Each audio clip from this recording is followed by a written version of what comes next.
कर्ज घोटाळा या पुस्तकाचं अनावरण करणार आहे. माननीय आपले प्रदेशाचे अध्यक्ष आमदार रवींद्र चव्हाण यांच्या हस्ते करणार आहे. तसंच त्यांच्याबरोबर आपले मंत्री दत्तप्रभा गौडाजी, माजी आमदार मधु चव्हाणजी, नागपुरजी, अतुलजी आणि शरदजी सर्व या कार्यक्रमात उपस्थित आहेत. मी आपले सर्वांचे आभार मानून माननीय अध्यक्षांना पहिलं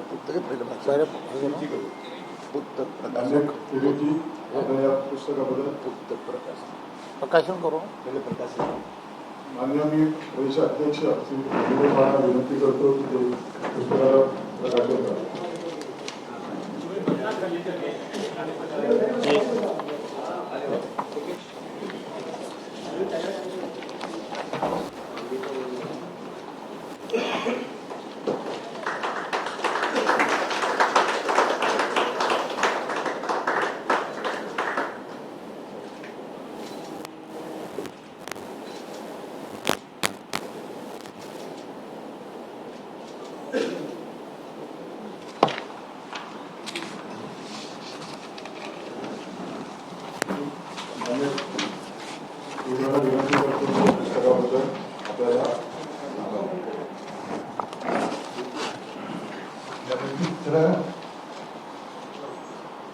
महाराष्ट्र भाजपाचे अध्यक्ष रवींद्र चव्हाणजी, मंगल गोला, मधु चव्हाण, राजपुरी, विनायक कामत, अतुल शाह,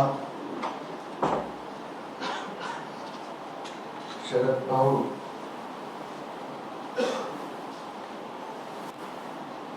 इतिहासातला हा सगळ्यात मोठा घोटाळा उघडकीस आणला. 30 डिसेंबर 2024 मालेगावला पहिली पत्रकार परिषद, पहिली कंप्लेंट आणि 12 महिन्यात मुख्यमंत्री देवेंद्र फडणवीस यांच्या समर्थनाने हे सगळे 2,24,000 जन्म प्रमाणपत्र रद्द करण्यात आले.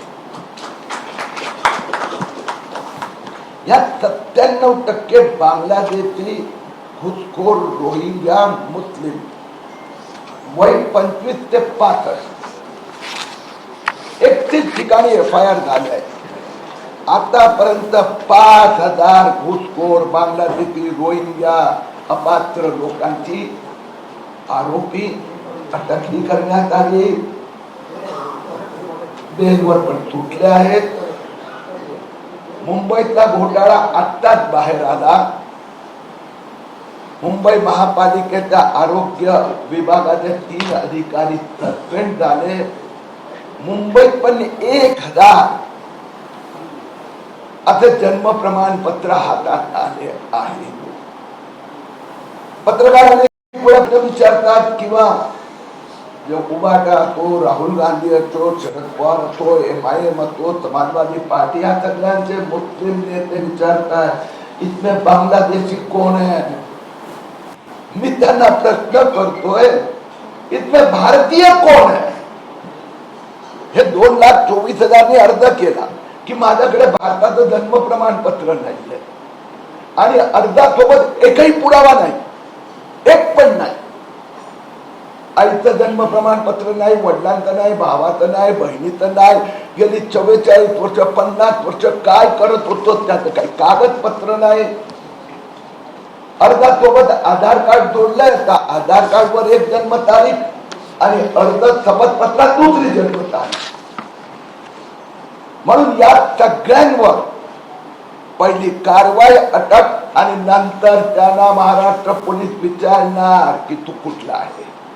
हिंदुस्थानात आहे तर कागद दाखव, नाही तो जिथला आहे तो रोहिंग्या, बांगलादेशी, अफगाणी, पाकिस्तानी, अरबस्तानी त्यांच्या तिथे परत पाठवण्याची व्यवस्था केली जाणार.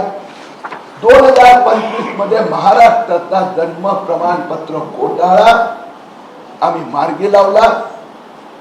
2025 मध्ये आम्ही भोंगा मुक्त मुंबई करून दाखवलं आणि माननीय रवींद्रजींना मी त्यांची परमिशनही घेतो. आणि विश्वासही देतो की आम्ही जन्म प्रमाणपत्र मुक्त केलं, घोटाळा मुक्त, भोंगा मुक्त केलं. 2026 मध्ये आम्ही मुंबईला बांगलादेशची मुंबई मुक्त करून दाखवलं. काही वेळी पत्रकार प्रश्न विचारतात की महापालिकेत स्पर्धा कुणाची आहे. राज ठाकरे आणि उद्धव ठाकरे एकत्रित आले. मी त्यांना सांगतो स्पर्धा आमच्याती नाही आहे. स्पर्धा बोलटोपी लावायची आहे. आधी उद्धव ठाकरेंनी बोलटोपी घातली अर्धी, नंतर राज ठाकरेंनी घातली. या बांगलादेशीला वाचवण्याची स्पर्धा आहे. मी जिथे जिथे जातो, नागपूर असतो, नाशिक असतो, संभाजीनगर असतो, Amravati, Akola, 1.5 lakh kilometre by car फिरलो. सगळ्या ठिकाणी काँग्रेस, उभाटा, शरद पवार, MIM येऊन काळे झेंडे घेऊन उभे राहतात. बांगलादेशी बचाव. स्पर्धा अनधिकृत मस्जिद वाचवायची आहे. धारावीच्या अनधिकृत मस्जिद साठी एका रात्रीत उद्धव ठाकरे, राहुल गांधींनी 25,000 लोक गोळा केले. आणि आता स्पर्धा सुरू झाली आहे. नवीन बाबरी मस्जिद बांधायची स्पर्धा. पण मी यांना सांगतोय की आम्ही या बांगलादेशींना, एकही बांगलादेशीला मग ओलामध्ये असेल, उबरमध्ये असेल, की रिक्षामध्ये काम करत असेल, की कन्स्ट्रक्शन साईटवर असेल, आता किरीट सोमय्याचं 2024 मिशन बांगलादेशी मुक्त मुंबई.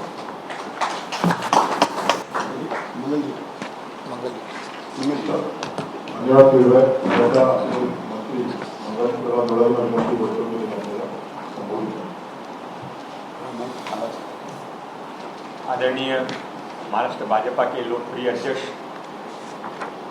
श्रीमान रविंद्र चौहान साहब, जो हर समय मुंह पर हास्य और जेब में चोरों को, बदमाशों को, गुंडों को, बांग्लादेशियों को भगाने के लिए चाकू ऐसा लेकर घूमते रहते, ऐसे स्थिति सम्मानित मंच, समय की मर्यादा आहे. माननीय रवींद्र चव्हाण साहेबांना ऐकायचे आहे. जास्त काही बोलणार नाही. आता मी हा बघत होतो किरीट सोमय्या साहेबने जे लिहिली आहे पुस्तक, ते त्यामध्ये अजून मी पूर्ण पुस्तक वाचली नाही, पण एक सोमय्या साहेबांचे आणि माननीय अध्यक्षांच्या निर्देशामध्ये आणून देतो की मालवणीमध्ये आम्ही पण किरीट सोमय्या तिथे बरोबर काही वेळा काम केला होता.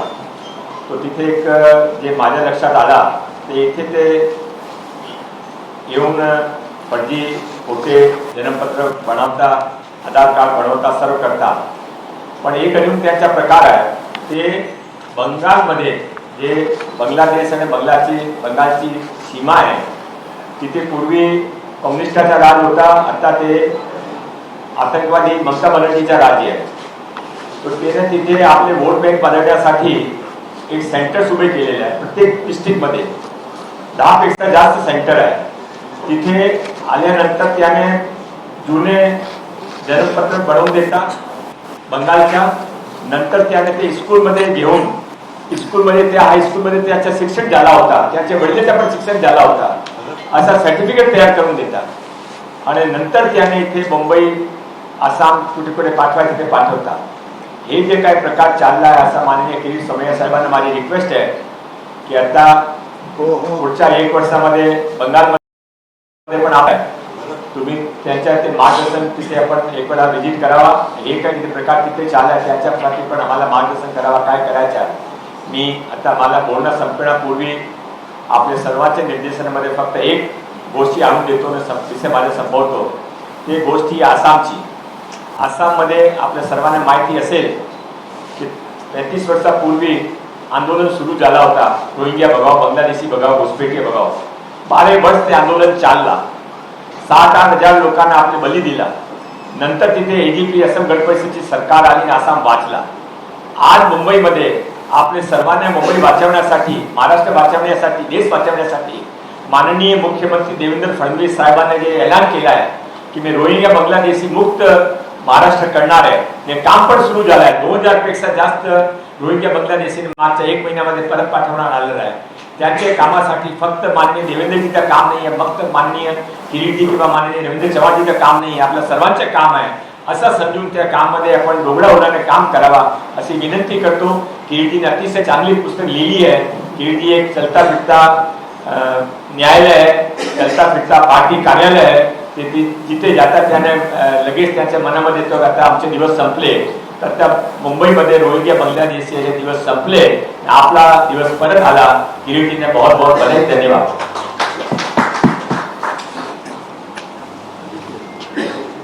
धन्यवाद मंगलवार.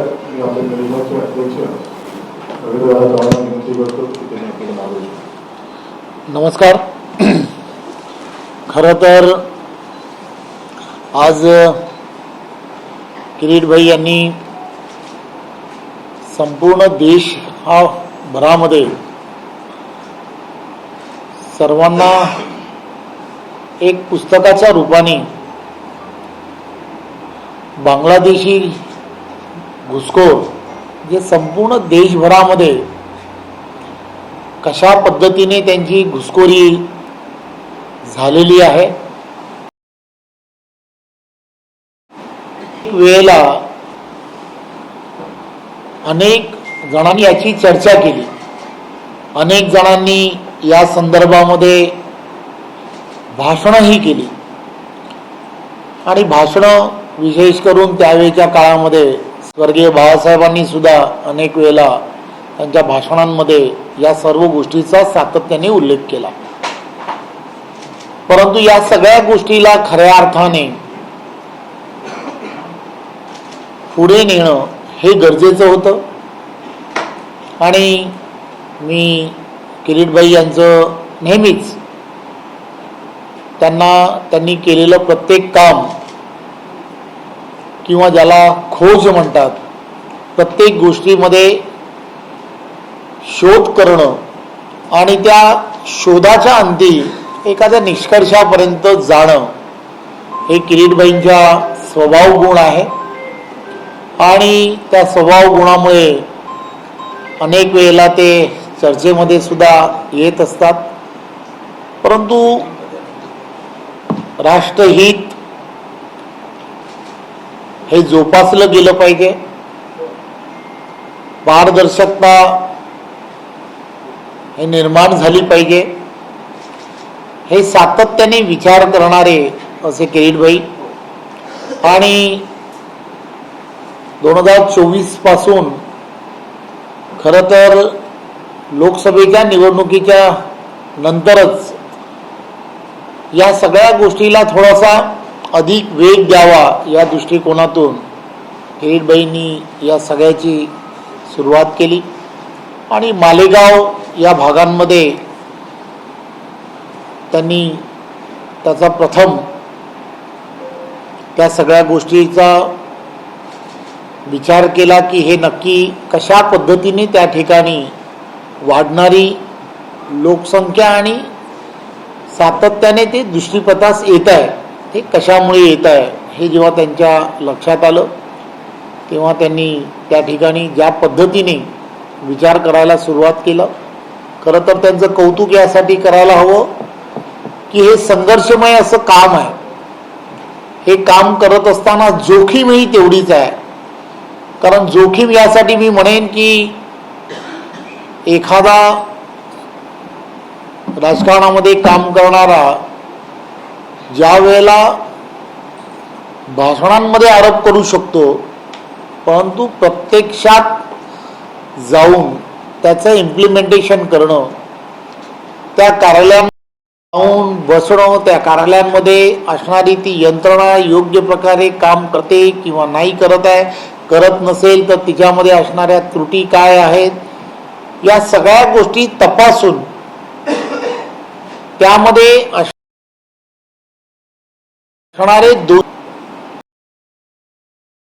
त्यांना कायद्याच्या चौकटीमध्ये त्यांना शासन कसं करता येऊ शकतं, या सगळ्या गोष्टीमध्ये प्रचंड मेहनत करणं, झपाटून घेतल्यासारखं एखादी गोष्ट डोक्यात आली की ती जोपर्यंत पूर्ण होत नाही तोपर्यंत जसं म्हटलं जातं की ते मला वाटतं त्यांना झोपही येत नसेल. नरेंद्र मोदीजी जसे म्हणतात की मैं न खाऊंगा न किसी को खाने दूंगा, तसं किरीटबाईचं आहे, मैं न सोऊंगा और मैं किसी को सोने नहीं दूंगा. अशा पद्धतीची त्यांची असणारी कार्यपद्धती. म्हणजे ते या कार्यपद्धतीमध्ये माझ्यासारख्या छोट्या कार्यकर्त्याला पण झोपू देत नाहीत. मी अध्यक्ष झाल्यामुळे मलाही तेच की हे आम्ही करतो.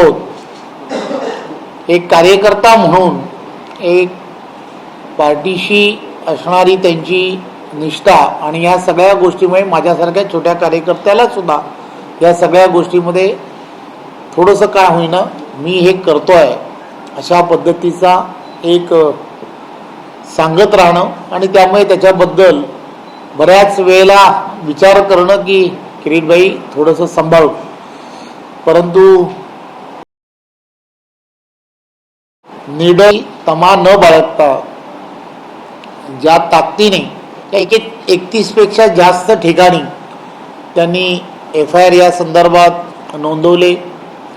अनेक यामध्ये असणारे अधिकारी, ज्या अधिकाऱ्यांनी अतिशय चुकीच्या पद्धतीने दिलेले हे जन्मदाखले आणि ते कसे जन्मदाखले दिलेत, अर्ज कसे केले गेले, अर्जांबरोबर काय काय कागदपत्र आवश्यक असतात आणि त्या कागदपत्र नसताना सुद्धा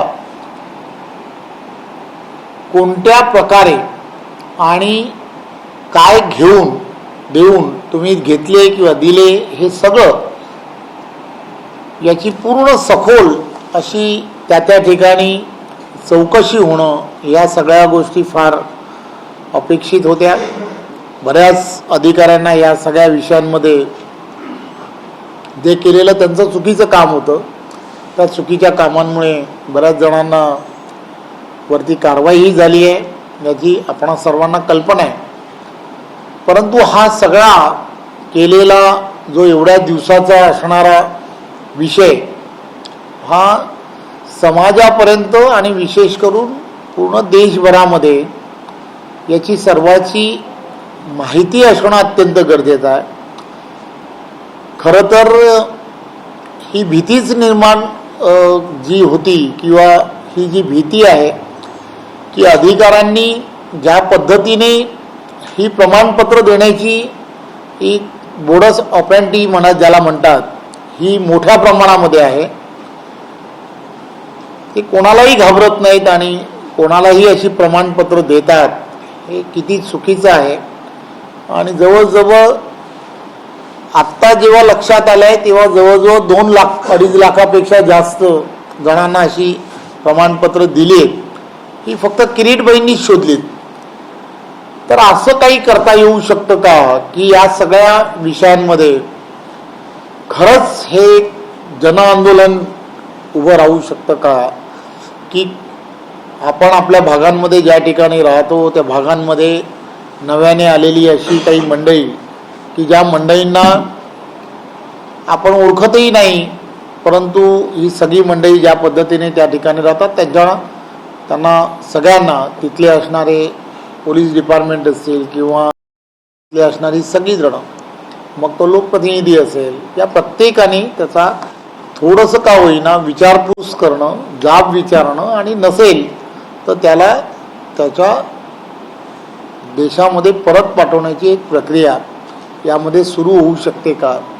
ही एक छोटी भावना किरीटबाईंसारखा प्रत्येक भारतीयाच्या मनामध्ये आहे आणि ती भावना व्यक्त करण्यासाठी आणि ती लोकांसमोर जाणं हे फार गरजेचं आहे.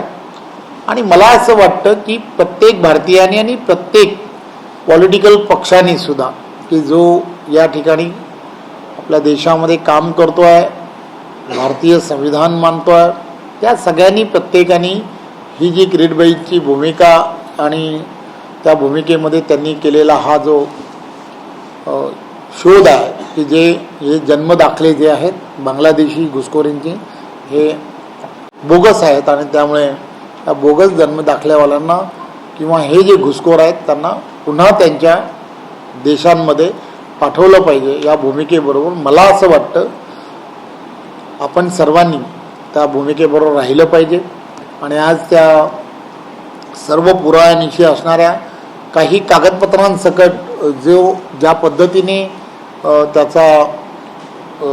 त्याचा शोध घेतला गेला त्या सगळ्याची एक पुस्तिका किरीटबाई यांनी आज करण्याचं ठरवलं आणि खरं तर आज संध्याकाळी करणार होतो, पुन्हा आम्ही सांगितलं की नाही सकाळी करूया असं सांगून आज ती पुस्तिकेचं आज प्रकाशन झालं आहे. खरं तर आम्ही सगळीजण आणि आपण सर्वजण भाग्यवान आहोत की आपण सर्वजण या कार्यक्रमाला उपस्थित राहिलो आणि आपण या सगळ्याचे साक्षीदार आहोत.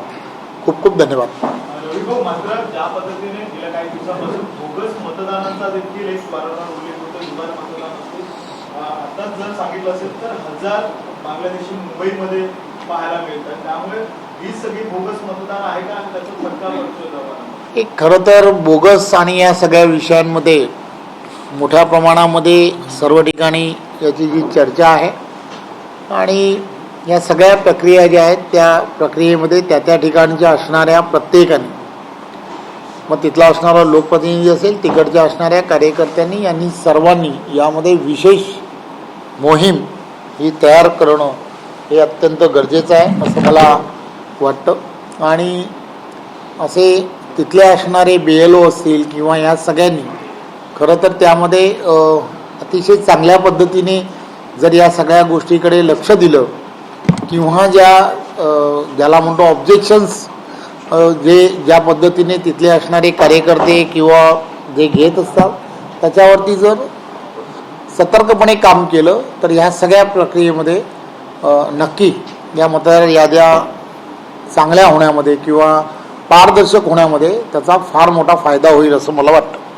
या सगळ्या तुम्ही मतदान याद्या संदर्भात बोलतात, मात्र दुसरीकडे आता महापौर कुणाचा असेल यावर देखील एक चर्चा सुरू झालेली पाहायला मिळत आहे. संजय गायकवाड म्हणतात की शिवसेनेचाच महापौर पुन्हा एकदा.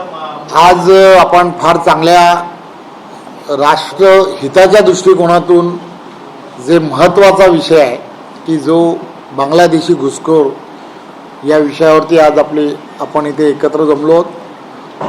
जसे या निवडणुका जवळ येत राहतात तशा अनेक विषय पॉलिटिकली बोलण्यासाठी पॉलिटिकल लीडर्स लोकांकडे बऱ्याच असतात, परंतु हे जे राष्ट्रहिताच्या दृष्टिकोनातून अत्यंत महत्त्व आहे त्याची प्रसिद्धी जास्त होणं हे मला असं वाटतं आज सोयीस्कर राहील. धन्यवाद. चला धन्यवाद.